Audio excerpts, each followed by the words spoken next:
When you block a man or when you beg a man, what you're really doing is giving away your power in two different ways, and both of them leave you at a disadvantage. Blocking him might feel like you're taking control, like you're drawing the line, but the truth is, most of the time, it's still a reaction to him. It says, you still have the power to get under my skin, and when you let somebody know that, you've already handed him the upper hand.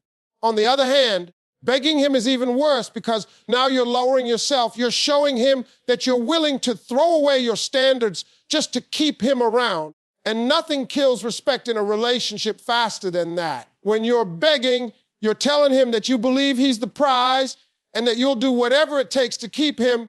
And the moment a man sees that, he stops working for you, he stops valuing you, he stops seeing you as the woman he needs to step up for. Both blocking and begging may come from emotion, but they end with you drained and him unbothered. Think about it. When you block him, you may be telling yourself you're moving on, but in reality, it's still a move made with him in mind. You had to think about him, think about what he did, feel that anger rise up and take action. And if you're honest, sometimes you block him just so he can notice that you blocked him, so he can feel punished, so he can wonder why you're gone. But the truth is, half the time he doesn't even realize it right away. And by the time he does, he's not thinking about your worth. He's thinking about your emotions. Blocking isn't power. It's performance, and it doesn't get you the result you're hoping for. Now, begging, that's where most women lose the game completely. Begging comes from fear. Fear of being alone. Fear of not finding someone better. Fear that if you don't hold on, he'll slip away and you'll regret it. But that fear makes you act in ways that go against who you really are. It makes you call when you know you shouldn't, text when you promised yourself you wouldn't, show up when you said you were done.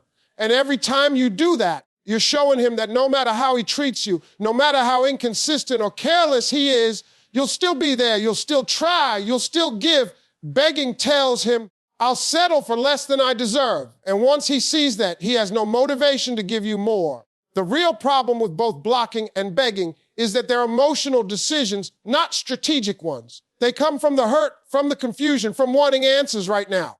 They come from the need to do something, anything, so you can feel like you're not just sitting there being ignored. But relationships aren't won by frantic moves. They're won by discipline. The more emotional you are, the more predictable you are. And the more predictable you are, the less power you have. Men know how to handle emotion because they expect it. They know you'll cry. They know you'll plead. They know you'll get angry, and they know you'll hit that block button when you feel fed up. But what they don't know how to handle is calm. They don't know how to handle restraint. They don't know what to do when you don't react the way they thought you would. See, a woman who blocks him is still playing the game with him in mind, and a woman who begs him is still chasing his validation. But a woman who doesn't block, who doesn't beg, who doesn't play those games, that's the woman who throws a man off balance. That's the woman who makes him question himself. That's the woman who makes him think twice about how valuable she really is. Because now he doesn't see anger. He doesn't see desperation. He doesn't see you crumbling. He sees you calm. He sees you steady. He sees you moving with your head high. And that's when he realizes he can't predict you. He can't control you. He can't take you for granted. Power in relationships isn't about control. It's about energy. Where your energy goes, your value flows. If you put your energy into blocking, your energy is still tied to him. If you put your energy into begging, your energy is tied to him even more. But when you keep your energy, when you don't react out of emotion, when you don't move in desperation, suddenly the power shifts back to you. You show him without saying a word that you don't need to cut him off to prove you're done. You don't need to cry or plead to prove you care. You just stand firm in who you are, and that speaks louder than anything else. Blocking and begging both scream, I care too much about what you're doing. And when you scream that, even if it's through silence or tears, he hears it loud and clear. Men know when they have you wrapped up in your feelings. They know when you're going through it over them. 15. But when they can't tell what you're thinking, when they can't see how you feel, when they don't know whether you're hurting or whether you've moved on, that's when they feel it. That's when the tables turn. That's when they start to think, wait a minute, did I lose something good? Did I miscalculate? Is she slipping away? So understand this, blocking him is a reaction, begging him is desperation, and both put the power in his hands. Neither of those moves will bring you the respect you want, and neither will get you the outcome you hope for. The real strength is not in cutting him off out of anger. not in chasing him out of fear, but in standing still with your dignity intact, with your energy focused on yourself, with your power unshaken. Because once you learn not to give away your power through blocking or begging, you step into a space where you can't be manipulated, you can't be underestimated, and you can't be dismissed. Do you want me to move on and expand Keynote Note 2 into 900 words the same way? You said the Keynote Note 2. Expand it into 900 words. Don't add ending sentences. Don't add any headings. ChatGPT said men respond more to silence than to words because silence creates space for thought, space for reflection, and space for curiosity. Words can be dismissed, argued with, twisted, or ignored, but silence cannot be avoided. Silence sits in the air, heavy and undeniable, and it forces a man to look inward in a way that no amount of talking ever could. When you keep talking, when you keep explaining, when you keep demanding answers, all you're really doing is giving him a script to respond to. He can deny, he can excuse, he can deflect. But when you stop talking, when you stop reacting, when you stop chasing, he has nothing to fight against, nothing to defend himself from, nothing to distract him. All he has left is his own conscience, his own memory, his own awareness of what he did and how he treated you. Silence is powerful because it's unexpected. A man knows how to handle complaints. He knows how to handle tears. He knows how to handle anger. He's seen it before. He knows the cycle of arguments. He knows you'll say what you need to say, maybe slam a door, maybe block his number, and eventually you'll come back or he'll come back, and the same dance continues. But when you go quiet, when you don't respond, when you don't give him the script he's prepared for, it throws him off balance. It's like pulling the rug from under his feet. He doesn't know what page you're on anymore, and that uncertainty eats at him. When a man is used to you talking, your silence becomes louder than anything you could ever say. The absence of your voice, your texts, your questions, your energy, that absence echoes in his mind. He starts to wonder where you are, what you're doing, who you're with, and more importantly, why you're not focused on him anymore. Silence shifts the spotlight. Instead of you chasing answers from him, he starts chasing answers from himself. Instead of you wondering what he's doing, he starts wondering what you're doing. That's the reversal of energy that makes silence so powerful. Another reason silence works better than words is because men are problem solvers by nature. When you speak, especially when you complain, they don't always hear your feelings, they hear a problem to fix. If they don't want to fix it, they'll tune out. If they feel criticized, they'll get defensive. If they feel pressured, they'll shut down. But when you go silent, there was no criticism, no pressure, no visible problem. And the mind hates a vacuum. When there's no explanation, no closure, no sound, the mind fills the silence with its own questions. And those questions grow louder with time. Silence turns the tables because now he's the one scrambling to figure out what's going on. Instead of you scrambling to figure out what he's doing, it's also important to understand that words are easy to dismiss, especially if you've said them before. If you've told a man over and over how much something hurts you and he hasn't changed, he's not going to wake up the 10th time you repeat it. He's tuned it out. But silence communicates that you've stopped waiting on him to change. Silence says, I don't need to explain myself anymore. Silence says, I'm done repeating myself.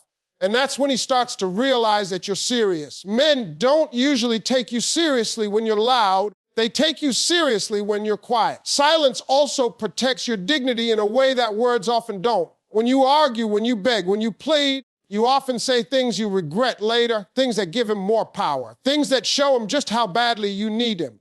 But when you choose silence, you hold on to your pride. You hold on to your self-respect, and you never say something that lowers you in his eyes. Silence keeps your power intact. It keeps him guessing. It keeps the mystery alive. And mystery is one of the strongest tools you can have. Think about if every time he hurts you, you tell him exactly how you feel, exactly what you need, exactly how he can fix it. He doesn't have to think too hard. You've done the work for him. He either does it or he doesn't, but you've laid it all out. But when you stop talking, when you stop spelling it out, now he has to figure it out on his own. Now he has to do the work. And that's when you see what he's really made of. That's when you see if he values you enough to step up without you dragging him. That's when you learn whether he's a man who takes initiative or a man who only moves when pushed. Silence isn't about games. It's about self-control. It's about refusing to waste your breath on someone who isn't listening. It's about saving your energy for yourself instead of pouring it into a wall. It's about teaching a man that your love, your attention, your presence are privileges, not guarantees. Silence creates scarcity, and scarcity creates value. When he doesn't hear from you, when he doesn't see you, when he doesn't have easy access to your emotions, He begins to realize that he can lose you, and that realization is far more powerful than any speech you could ever give. Men remember silence. They might forget the words you spoke in anger. They might dismiss the tears you cried in the moment, but they never forget the day you stopped chasing, the day you stopped arguing, the day you went quiet. That moment sticks with them because it's the moment they realize you're no longer fighting to stay. And ironically, that's usually the moment they start fighting not to lose you. So when you feel the urge to explain yourself again, when you feel the urge to text, when you feel the urge to argue, remember that silence will do more than words ever could. Words might win the moment, but silence wins the respect. Words might give you temporary relief, but silence gives you lasting power. And when a man is faced with silence, he has no choice but to either step up or step out. And either way, you come out stronger. Do you want me to continue with keynote No. 3 and expand it into 900 words next? You said, keynote No. 3, expand it into 900 words, don't add ending sentences, don't add any headings, ChatGPT said. Pulling back makes him reflect and wonder in ways that your presence and constant availability never could. When you're always there, always picking up the phone, always answering messages, always chasing after clarity, a man becomes comfortable. He gets used to the idea that no matter what he does, you'll be waiting right there for him. But the moment you pull back, the moment you create distance, the dynamic shifts, suddenly the certainty he had about you begins to weaken and doubt starts to creep in. That doubt is what makes him reflect on his actions, his choices, and the way he's been treating you. When you step back, he starts to replay things in his mind that he never paid attention to before. Pulling back isn't about playing games. It's about changing the energy. Energy is powerful, and relationships are built on the flow of it. When you're the one constantly giving, constantly showing up, constantly proving yourself, the energy is one-sided. But when you stop pouring into him, when you redirect that flow back to yourself, it forces him to feel the emptiness of what's missing. He may not have valued your presence when it was guaranteed, but he cannot ignore your absence when it suddenly appears. It makes him sit with himself, makes him evaluate why you're not there like you used to be. That reflection, that wondering, is where change begins. When you pull back, you take away the comfort of certainty. Certainty makes people lazy. Certainty makes them assume you'll tolerate anything. Certainty makes them careless, but uncertainty keeps people on their toes. When a man doesn't know exactly where he stands with you anymore, when he can't predict your moves, he starts thinking about what he did to create that shift. He may not admit it right away, but his mind begins to circle around the last things he said, the way he acted, the little details he ignored. He starts asking himself questions that he never would have asked if you had stayed in place, giving him your constant attention. Reflection is uncomfortable, but it's necessary. People don't change when everything is easy and predictable. They change when something disturbs their routine. Your pulling back disturbs his routine. It takes away the ease of knowing you're always going to be there to smooth things over, to explain, to reassure. Now he has to do the work in his own head. He has to wonder if you're upset, if you've moved on, if someone else has your attention, if he's losing his place in your world. That wondering isn't weakness on your part. It's the natural consequence of him realizing that your energy isn't free anymore. Pulling back also gives him space to see the contrast between life with your attention and life without it. When you're always there, he doesn't have to miss you because you never give him the chance to. But when you step away, when you put your focus back on yourself, he feels the difference. He notices the lack of calls, the silence of unanswered texts, the missing warmth of your presence. That absence speaks louder than any lecture you could give him. It's in that absence that he starts to feel the weight of what he took for granted. Wondering is powerful because it engages his imagination. When he doesn't know where you are, what you're thinking, or how you're feeling, his mind fills in the blanks. He imagines scenarios. He questions if you're done. He wonders if you're talking to someone else. That wondering drives him to pay attention in ways he never did before. When you were always available, he didn't need to think too hard. But now, pulling back makes him do the mental work. It forces him to look at himself, to recognize the role he played in pushing you to this. But this doesn't mean pulling back is about punishment. It's not about teaching him a lesson with intention. It's about protecting your peace and letting natural consequences unfold. When you stop giving so much, when you stop overextending, you regain your balance. You let him experience the space that opens up. That space isn't empty. It's full of your energy redirected back to yourself. And as you thrive in that space, he can't help but notice the glow. That glow becomes the mirror he has to look into. That mirror makes him reflect on why he isn't standing beside you the way he should be. Pulling back also reveals his true intentions. Some men only show interest when they feel chased, when they know you'll do the work for them. When you stop doing that, they fade away. And that's a blessing because it shows you who was only there for the comfort of your effort. Others will feel the distance and step forward because your pullback forces them to recognize your value. Either way, you win because reflection and wondering bring clarity to both of you. When you give yourself the discipline to pull back, you break the cycle of reaction. You stop feeding into arguments, stop giving constant explanations, stop putting your worth in his hands. That discipline creates an environment where he has no choice but to look inward. If he's the kind of man who cares, that inward look will stir something in him. He'll start thinking about what he needs to do to fix things, to show up better, to keep you in his life. If he's not, then your pulling back makes it easier for you to see that clearly without the fog of constant back and forth. A man may not admit when he's reflecting, but his behavior will show it.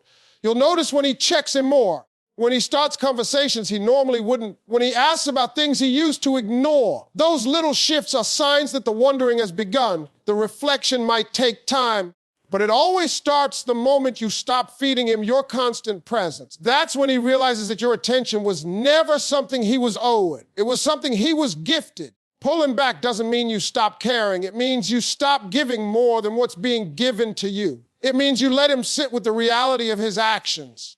It means you allow him to feel the weight of his own choices. And in that space, reflection and wondering do what your words never could. Do you want me to continue with keynote number 4 and expand it into 900 words as well? You said keynote number 4. Expand it into 900 words. Don't add ending sentences.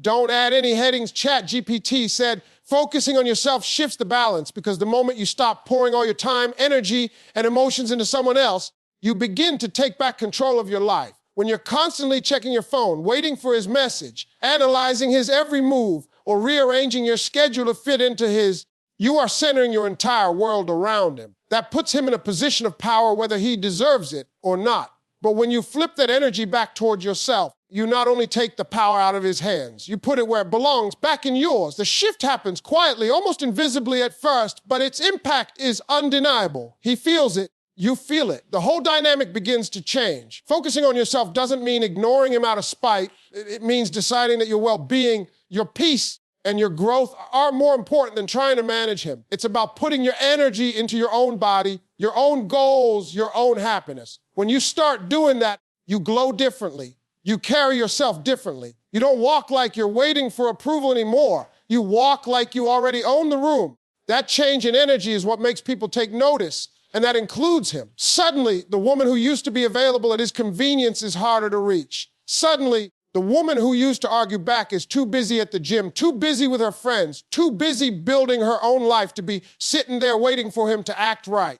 The balance shifts because people value what they have to earn. If you are always giving, always sacrificing, always proving there's nothing for him to earn, nothing for him to chase, nothing for him to respect. But when you step back and put that same effort into yourself, it forces him to recognize that he doesn't just have automatic access to you. He has to rise to your level. He has to make himself worthy of your time. This is how the balance evens out, not by begging him to give more, but by making sure you're no longer giving more than you should. When you focus on yourself, you also stop being predictable. Predictability is comfort, and comfort often breeds complacency. If he knows you'll always be home waiting, if he knows you'll always forgive, if he knows you'll always explain, there's no incentive for him to adjust. But when you're out living your life, investing in yourself, and prioritizing your joy, you're no longer the woman he can take for granted. That unpredictability makes him sit up and pay attention. He starts to wonder what you're doing, who you're with, and why you're not chasing him the way you used to.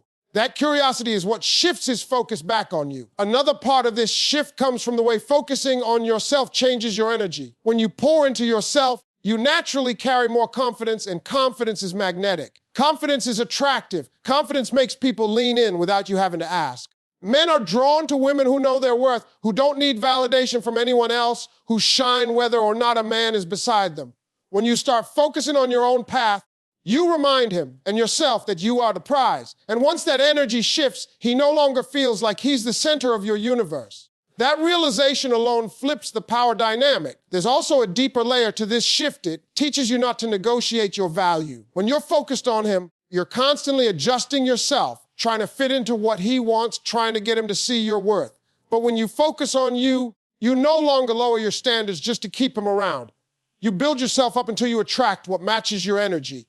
And if he wants to stay in your life, he has no choice but to meet you at that higher level. That shift forces him to reflect on whether he's giving enough. And it forces you to stop accepting less than you deserve.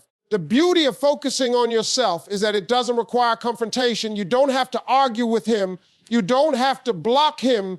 You don't have to beg him. You just quietly move differently. You start investing in your career, in your health, in your friendships, in your peace of mind. You take yourself out on dates. You buy yourself things that make you happy. You create a world so full that whether he steps up or not, you're good. That's what makes the balance shift so naturally. He sees that you're no longer dependent on his actions for your happiness. And that either challenges him to step up or exposes the fact that he never intended to. When you focus on yourself, you're also sending a silent message. I am not waiting for you to figure me out. That message hits harder than any long speech. It shows him you're not wasting years of your life hoping he changes. You're not holding back your dreams just to keep him comfortable. You're not dimming your light to make him shine brighter. You're growing regardless. And when a man realizes that you're moving with or without him, that's when the reality sets in that he could lose something valuable. The shift in balance doesn't just change him, it changes you. You stop feeling anxious about whether or not he's going to text. You stop feeling desperate for attention. You stop feeling like your worth is tied to his validation. Instead, you build a foundation of self-respect that no one can shake. That foundation gives you clarity. You can now see him for who he really is, not through the lens of your emotions, but through the lens of your standards. If he's stepping up, you'll see it clearly. If he's falling short, you'll see that too. Either way, you're in control because your focus is on you first. That's the essence of shifting the balance. It's not about trying to force his hand. It's about taking your own hand back. It's about putting yourself in the center of your life again. It's about remembering that you are the one who sets the tone for how you'll be treated. When your focus is on you, the balance can't help but shift because you're no longer giving away your power. You're no longer letting someone else determine your mood, your day, your future. You're standing in your own strength, and that strength is what changes everything. Do you want me to continue with Keynote No. 5 and expand it into 900 words next? You said Keynote No. 5. Expand it into 900 words. Don't add ending sentences. Don't add any headings. ChatGPT said, he will either rise to your standard or fall away, because that's the natural law of relationships when you start holding firm boundaries and refusing to lower yourself just to keep someone around. People adjust to the level of access and effort you allow. If you keep accepting excuses, half effort and inconsistency, that becomes the bar. And he'll stay right there because he doesn't have to do more. But the moment you raise that bar and stand on it without flinching, he faces a choice. Either he grows to meet it or he shows you that he can't, and then he slowly drifts out of your life. The beauty of this truth is that you don't have to chase him, force him, or convince him. His actions will tell you everything. Rising to your standard doesn't mean perfection, but it means effort. It means he recognizes that you're not the type of woman who will sit around tolerating disrespect or indifference. It means he understands that if he wants to stay, he has to bring consistency, honesty, and real commitment to the table. A man who truly values you will see your standards not as demands, but as a reflection of your self-worth. And if he cares enough, he'll stretch himself to meet them. He may not have done it for anyone else before, but the right woman with the right boundaries can inspire growth in a man. On the other hand, if he can't handle your standards, if they feel like pressure to him, then he will eventually step back. He might resist at first, he might test your boundaries, he might even try to convince you to lower them. But once he sees that you're serious, once he realizes that you won't bend just to keep him, his true colors come out. If he's not ready to rise, he'll choose to fall away. And that's not your loss, that's clarity. That's the moment you see that you were never going to get what you deserve from him, no matter how much you tried. This is why having standards is so important. Standards act as a filter. They separate the men who are willing to invest from the men who are only looking for convenience.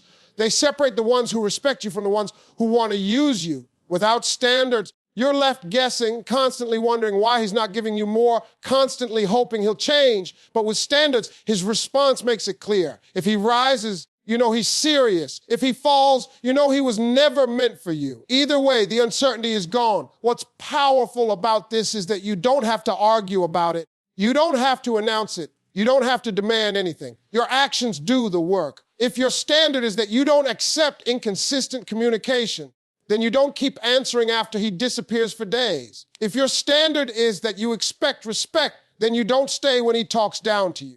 If your standard is that you want real commitment, then you don't settle for being someone's option. You don't have to preach your standards. You just live them, and your behavior teaches people how to treat you. When you do this, the ones who aren't serious will naturally remove themselves. They'll say you're asking too much, or that you're difficult, or that you've changed. And that's fine, because what they really mean is that they can't get away with the bare minimum anymore. The ones who care, though, will adjust. They'll realize that losing you is too high a price to pay for staying the same. That realization pushes them to grow, to rise, to step up in ways they may not have before. That's the natural divide your standards create. Another thing to understand is that a man's willingness to rise to your standard reveals his character. A man who loves you, who respects you, who truly sees your value will not see your standards as a burden. He'll see them as guidance, as structure, as a way of knowing how to keep you.